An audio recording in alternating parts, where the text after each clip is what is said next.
Hey guys, Victoria here, and welcome to the Geeky Sandbox. So today we are going to be doing a non-spoiler review over the movie The Nun II. Yes, I finally went to go see The Nun II about a week ago, and I'm so happy I did. I did have to sneak and see it without Steven because he was a bit busy. I did get a chance to tell him about all the details. So as I talked about before, Steven and I did see the first Nun movie together. It was actually one of the first few horror films we ever saw together as a couple. And back when I reviewed it, I went back recently to look at what I said about the film. If you're just going in to have a good time, that stuff is not going to matter to you. The plot is going to be easy to follow. It's going to be mildly enjoyable, I'll say. I feel like I was still on the high of that date because that movie was not good. It was not the absolute worst, just terrible movie in the entire world, but it wasn't great. And I feel like I was being a little gracious with some of the stuff that was going on. Maybe 3 out of 5 geeks. Especially because I like Taysa Farmiga. I told you guys all the time how much I love the Farmiga sisters. The movie just lacked a lot. It wasn't scary to me. There were a couple of jump scares, which, you know, if you feel like jump scares are cheap, then that first Nun movie will not be your jam. But they try to get you at every turn. Whereas with the second movie that I got to watch, I think it was far more mature. I don't even say mature because jump scares can be, for me, I don't mind a good jump scare, but I think this movie, the second movie, understood itself more. I'll go ahead and tell you guys what this movie is about for those of you who don't know anything about The Nun or what The Nun II is about and all that kind of stuff. But I do want to go ahead and mention I have been looking forward to this movie because it is written by Akilah Cooper, who wrote Megan, which I also rewatched recently. I can see her hand in this, and I like what she's done with this film and the direction that she's taking the Nun franchise. The Nun follows Valak, a demon that disguises itself as a nun. We get a quick glimpse at Valak in the form of a painting within the Conjuring films. And there's something there because the image just really haunts Lorraine Warren, who's played by Vera Farmiga, and it kind of makes Patrick Wilson's character, Ed Warren, very, very uncomfortable. These stories are based on encounters that the real life Warrens that they have faced.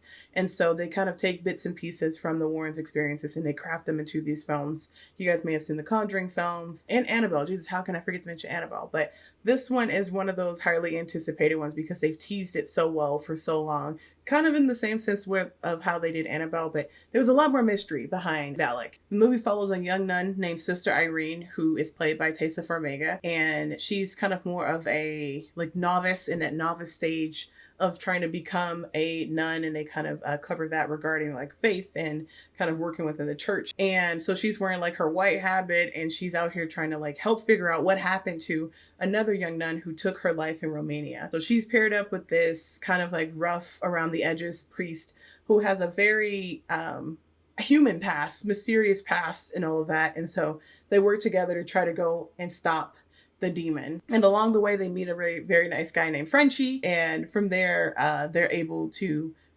defeat Valak. But obviously, we know that that's a bunch of crap because we have the second Nun movie. And I say crap in the sense of they got bamboozled. So the second Nun film, the synopsis here, so that way I don't spoil that for you guys, is about Sister Irene hearing about the chaos that this demon is causing. So she works with another young nun that is played by Storm Reed. I've been saying another young on accident a couple of times, and this is probably my 5th take.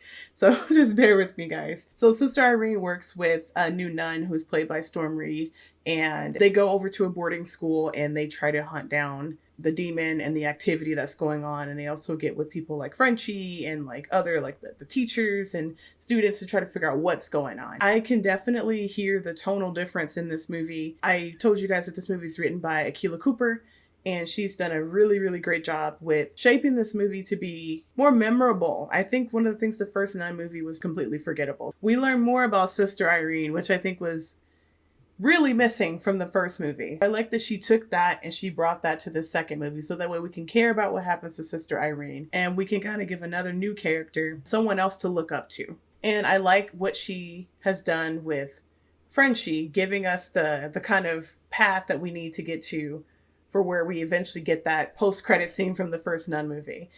Granted, that's not what I'm referring to in the second film. You don't see that, but it kind of helps us get to a place where we're going to start bridging the gap either to the fourth Conjuring movie or something where they give us some sort of backstory regarding how do we get to the place where the Warrens end up meeting this demon. Yeah, I thought the characters were really nice. I thought that they were people that you could care about, even down to the headmistress, who wasn't in the movie very much, but I think the way that she was written, you had a lot of sympathy for her when shit starts to go down. But yeah, so with that being said, I thought Tessa Farmiga did a great job leading this film, because within the first film she was kind of like a supporting character. In this one she just kind of took the reins and she really did her thing, and I really did like that. And I also like that Storm Reid didn't really get swallowed up by Tessa Farmiga's presence or with the role that she played. She was still a very intricate part to what was going on and how they were going to resolve everything. I didn't feel like the movie was too long. I think with the first Nun movie I felt like it dragged. This one did go a lot quicker, but there are parts where I think we don't spend enough time with Sister Irene and Storm Reid's character, but it's almost for the best, because you kind of want that, like, hurry up, I want everybody to figure out everything and everybody to know the same details, and so that way we can kind of like start fighting this thing. But I think the setup that they did within the boarding school and with Frenchie and like the students there, I think that that was very very important to help us feel a lot of suspense and uneasiness. But yes, aside from the script, the music and the score was phenomenal. I felt super uncomfortable just because of, like, when I would hear that music and then it would just stop, I'd be like, okay, something's about to happen. Something's gonna like jump out at us or something to do this. And there were a lot of times where something didn't jump out at us. I want to talk about the creativity with showing us the nun. I think that they did a great job not fully letting us see that the nun was in the background or letting us see that the nun was around the corner. There were a lot of moments where if you just squint enough, you'll see that they're there.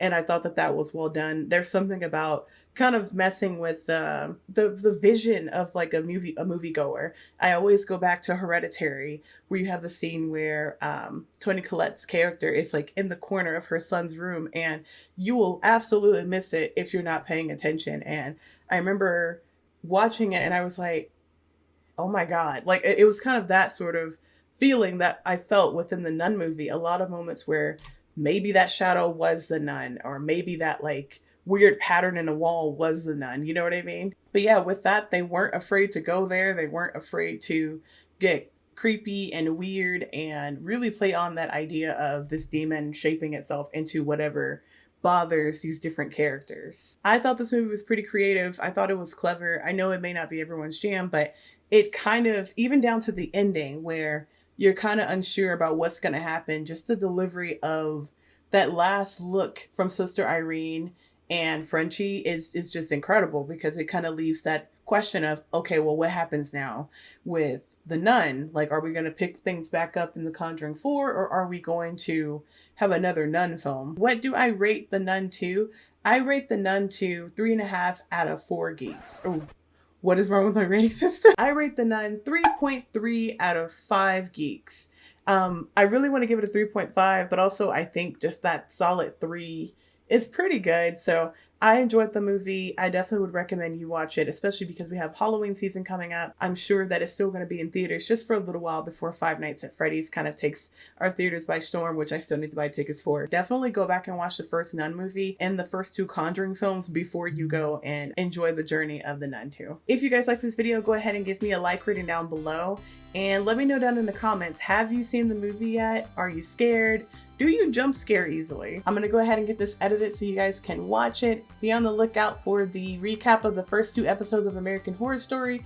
I just finished the 2nd episode and I want to combine the 1st and 2nd one and talk about it with you guys. But yes, until next time, I'll see you guys later. Bye!